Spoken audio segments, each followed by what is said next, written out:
along with the Melbourne Cup, the day that most typifies what Melbourne is Melbourne, I think, above all, is a sporting town, and the way that it captivates its population and invites others to come and share in it.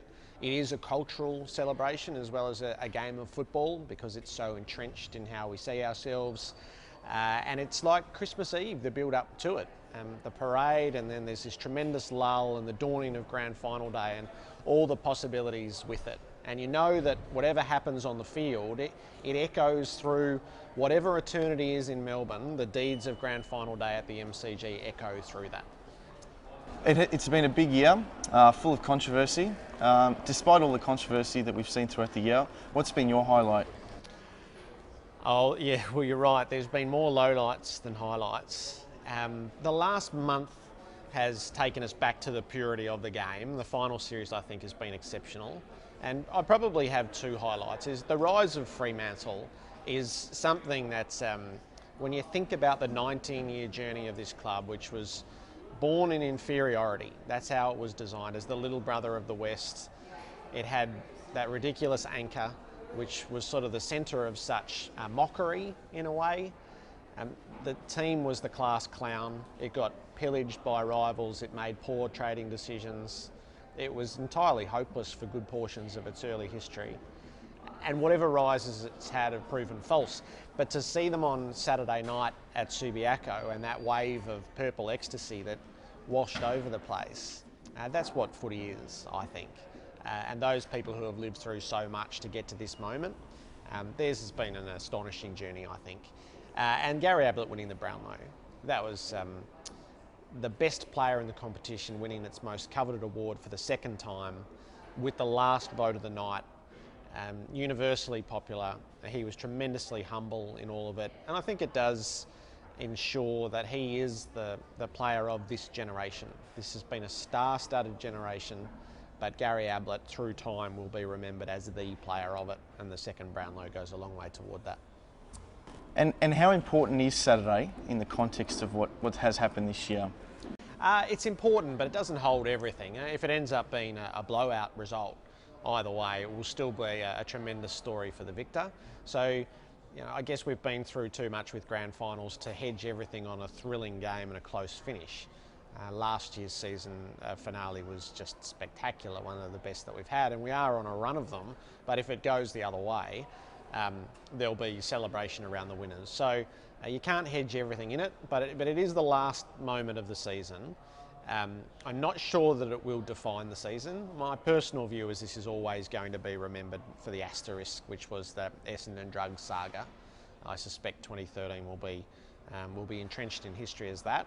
But if Fremantle was to win its first premiership, then that's a second strain of history to pull on. What will the Hawks loss mean? They've got they've still got a great list, an ageing list, could potentially lose Buddy to GWS next year. What will the Hawks loss mean for the club? Yeah, there's absolute urgency in this for Hawthorn. I do believe that. So their first premiership came too early in 2008, and their next is now belated. I think about their last three seasons. They went 18-4 in 2011, and they missed a grand final by half a kick. They went 17-5 minor premiers and lost in the last 2 minutes of the grand final. And they've got 19-3, the club's best home and away record in history. And here they are, and nobody's quite sure whether they're still the best team in the competition. There's half a chance that the Dockers have gone past them in September. So there is urgency to win it, without question. Franklin, in all likelihood, will be gone by this time next week. They do have that older portion of experienced bodies to their list, and that's what set them up for this sustained run at success, but you've got to get a prize for it at the end of that. And now Alistair Clarkson's future's been lobbed spectacularly into the headlines as well. So yeah, there's a lot in it for the Hawks, and if they're a team that, I suspect if they don't win this premiership, they're going to be cast as underachievers. And probably when you measure everything by premierships, that would be a fair assessment. And what about a win, a Freo win on Saturday? What will that mean for the competition on a whole? It will be a great story. It will give hope to everybody, I think, that a club with its history and with its burdens has been able to, with the right setup at the right time, bringing in Lyon with its great players still going, Sandilands and Pavlich and McFarlane, and so quickly able to snap them into premiership winning shape. This is only Ross's second year, so it has happened extremely quickly. So I think it'll be reassurance to everybody that if you do get things right, things can actually happen quickly. And probably for a lot of the strugglers over the years, that there'll be reassurance in that. But I do think, if you think about St Kilda fans and Bulldogs fans, they'll look in and we'll all go, it took 19 years for the Dockers to win a flag. And they'll go, well, we've been waiting 3 times that long, and there's no sign that the wait is coming to an end. So it will probably be pricked with both optimism and pessimism. And just to touch on Lyon, this will be his 4th grand final, including that draw in 2010.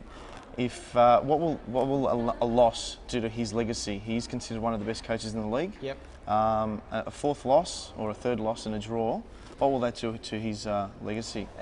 That is an interesting debate that will probably be easier to have if we see the manner in which they were to lose. So a win will crown him as, most people will argue the case he's the best coach in the competition. And for those of us who hold out against that, a premiership will end that debate, I think.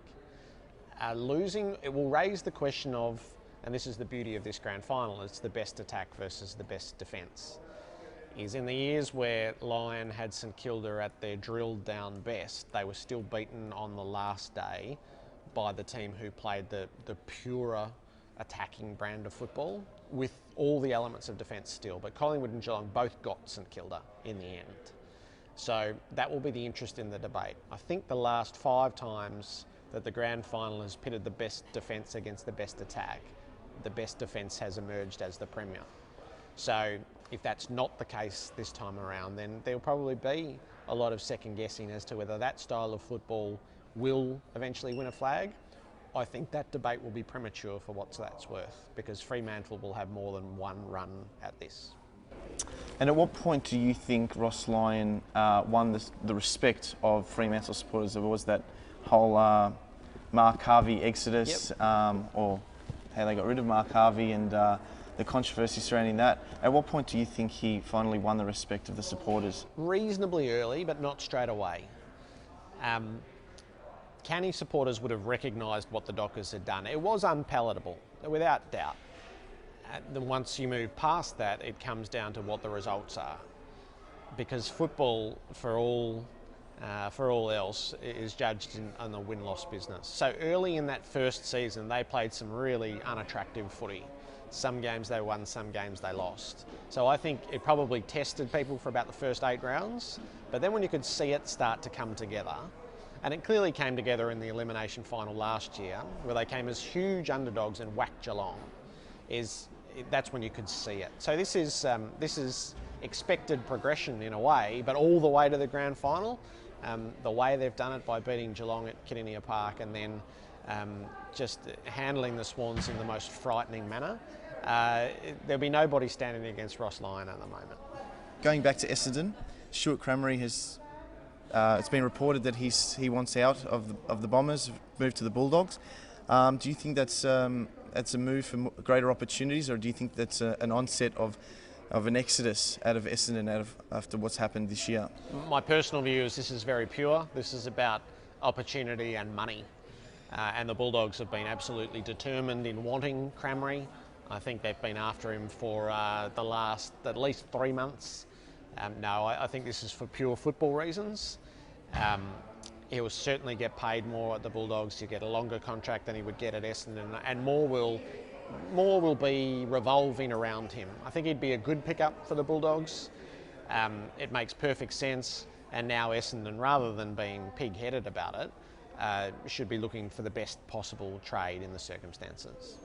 So going back to ASADA and the investigation this year, there is reports that there's still 7 infraction notices to come out of the investigation. Have we forgotten that there is an investigation going on that could result in some serious penalties as a result of the quality that has been shown throughout this final series? No, I still think everybody's very careful to say that the investigation is ongoing and it could still lead to consequences. But my personal view is I don't think that that's true. Having seen some of the correspondence from ASADA, they don't believe they have adequate information for the time being to take any specific action against players with infraction notices.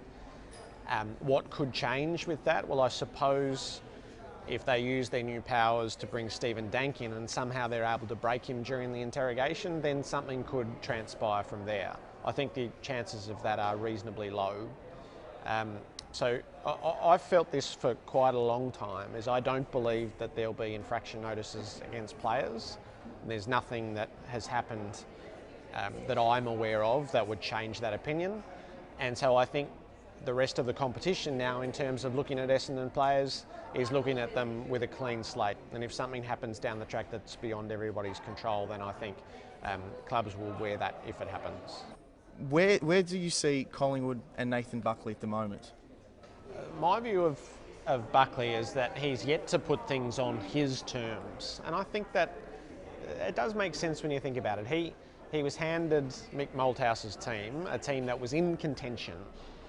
So his job in the early stages was to run that as far as he could and see if they could win another premiership, essentially. And that hasn't panned out. And his message was unmissable after they lost the elimination final. As anybody who held to the vestiges that this was still going to pan out, that delusion was gone. And so it's time to put things as he wants them. Now, it mightn't be everybody's view of what should happen with the list, but if it's Buckley's view, then Buckley's the man in charge. He lives and dies by the success of the team from here. So if he wants to get rid of certain players, then now that he has the mandate to do that. And in fact, he would be foolish not to. He'd be foolish not to put things on the terms that he wants them. So Heath Shaw's a valuable commodity. If you're going to trade him, now is the time. 27, still good footy left in him. A queue of clubs, I think. There'll be half a dozen suitors, which gives Collingwood a good hand in trying to get something that they want for him. So for me, without pinning the cultural deficiencies on Heath Shaw, I think it's a canny move. Didak was clearly, he's at the end for mine. Darren Jolly, he's moved to a younger ruckman, Nathan Buckley, and that means you throw away the safety blanket and trust what you've got. So I like what he's doing. That might put me in the minority, but he's got to have it on his terms by the time they front up into the pre-season, and then it becomes purely his coaching regime, and he'll succeed or fail on that. You don't have to get rid of everybody who doesn't fit in. In fact, you want a divergence of personality, but it has to be on Buckley's terms. So it's hard to answer from the outside. We'll watch Nathan Buckley's movements on the inside. Is if he moves a couple and keeps the rest, that means he feels he can work with them. He feels like he can get them to conform to what he's asking for, or he's prepared to tolerate their differences, and there should be difference within a football club. So he doesn't need to run them all out. The Swan question is more interesting to me. Is he's probably got 2 years left in him. He's one of the best 5 players in the competition. Is if you could get pick 1 or pick 2 for him, for where Collingwood is and for where it wants to be, would that be a good trade? That's actually the question for me. It's not necessarily about culture. It's about, are they winning the flag in the next 2 years? My personal view is no. So when Swan's gone, that's when you're going to be back into contention. The American model is that you would trade him out now and get pick 1 or pick 2, and take the short-term hit for the long-term gain. I doubt that we've reached that point in Aussie rules. Nathan Buckley's predecessor, Michael Malthouse, took Carlton to the finals this year, took them to a semi-final as a result of the controversial circumstances that Essendon found itself in. Do you see his first season as Carlton coach as a success? I see it as par. I thought they would make the top 6, and as it turns out in the end they did make the top 6 by winning their first final. But they have committed, this is not opinion, they have committed to radical list change.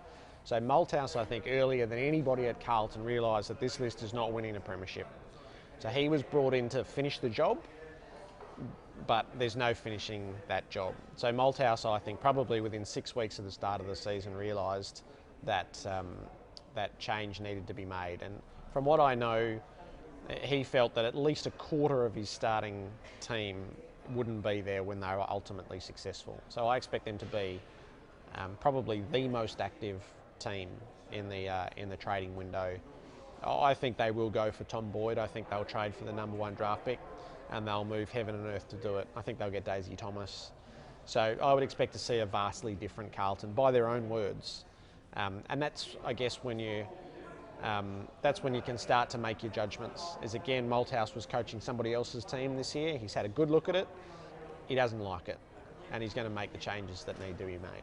What's that pick #1 worth in terms of their list? It's worth a lot. It's worth. It has to be an A grader. It probably has to be a young player with great potential, and then there might have to be a third element. So if you use the historical precedent, is when Hawthorn and Fremantle traded, and pick 1 was Luke Hodge, is Fremantle got Luke McFarlane, who's a 14-year player, 12 with the Dockers, All-Australian, linchpin to their defence, and Trent Crode, who didn't work out. He was there for a couple of years and back. But Trent Crode was the star of Hawthorn's forward line. So they gave up an absolute A-grader and probably their best emerging defender. So I think that's a pretty reasonable guide. So if you wanted me to, not these names, but Gibbs, Warnock, Yarran, I think that would be a fair trade for Tom Boyd. And you mentioned Dale Thomas. Of course, there's Dale Thomas, there's Lance Franklin, Nick Del Santo, who are free agents on Monday. Who do you think will move on? Who do you think will stay? Will they all move on? They probably will. Dale Thomas will move to Carlton, pending basically the vet check. If his body gets the all clear, I'm sure he'll be at Carlton. Lance Franklin, you have to, on the best available information, and Lance may or may not have made up his mind. He might genuinely be waiting to the end of the year, but you would think he's going to the Giants. I don't think there's, on the pattern of behaviour, that's the stab you would take. Nick Del Santo, St Kilda will trade Nick for draft picks. They'll trade for the future, which I half think's a bit of a pity, but Del Santo might get 2 years to try to win a flag somewhere else, and he'll be in demand.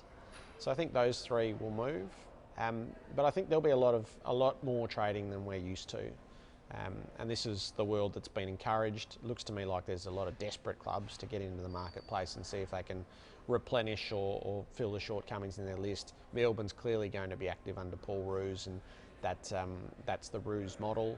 So I think we'll see far more than we're used to, and it'll be interesting to see how everybody feels about that at the end.